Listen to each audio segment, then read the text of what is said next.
पुसणारा नावाचं सरकार आहे, 2 बायकाचं सरकार आहे. शिंदेबाई आणि पवारबाई याच्याबरोबर प्रपंच करणारा जो देवेंद्र फडणवीस आहे, 2 बायकाचं सरकार आहे. या 2 बायकामुळे या सरकारला जनतेकडे दुर्लक्ष करण्याची वेळ आली. अरे देवा भाऊ, एक बायको कमी कर, पहिली एक होती तेव्हा सुरळीत चालू होत रे. 2 बायकामुळे तुझं जनतेकडलं दुर्लक्ष चालू आहे. हे देवा, शिंदे तरी ठेव नाहीतर पवारबाई तरी ठेव, आणि या 2 बायामुळं आमच्या जनतेचं नुकसान होणार.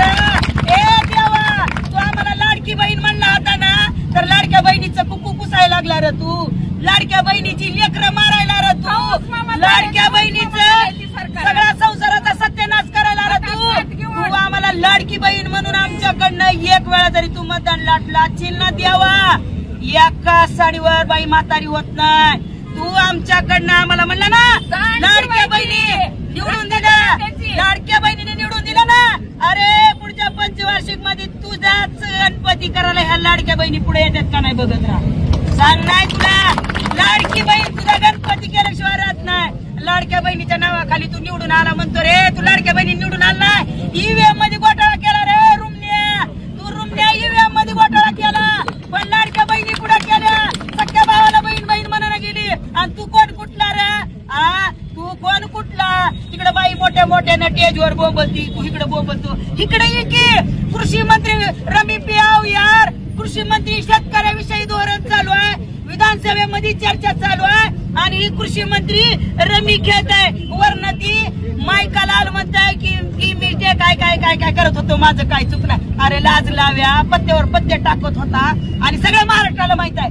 एखाद्या गोरगरीबाला न्याय देऊ शकत नाही. जर तुम्ही न्याय देत नाही तर तुमची लायकी नाही रे या सरकारमध्ये बसायची. राजीनामा द्या आणि बसा. आणि जी सरकार म्हणताय ना लाडकी बहीण, अरे नालायक गोळ्यानो, लाडक्या बहिणी, लाडक्या बहिणी, वरना लाडक्या बहिणी, लाडक्या बहिणी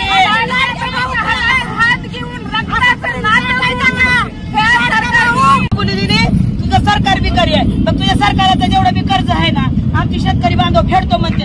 अरे शब्द देऊन बघ, शब्द देऊन बघ. आमचा शेतकरी, ज्या जगात शेतकऱ्याला तू जगाचा पोशिंदा म्हणता, ज्या शेतकऱ्याला तुम्ही बळीराजा म्हणता, आणि त्या शेतकऱ्याला रोज तीळ मारता तुम्ही, या शेतकऱ्याचा तळतळाट तुम्हाला लागल्याशिवाय राहणार नाही. आणि या कृषी मंत्र्याचा राजीनामा घ्या म्हटलं तर आता मध्येच नवीन काहीतरी काढली, खेळायला जाणार. रमी खेळो, ज्या रमी खेळाव यार.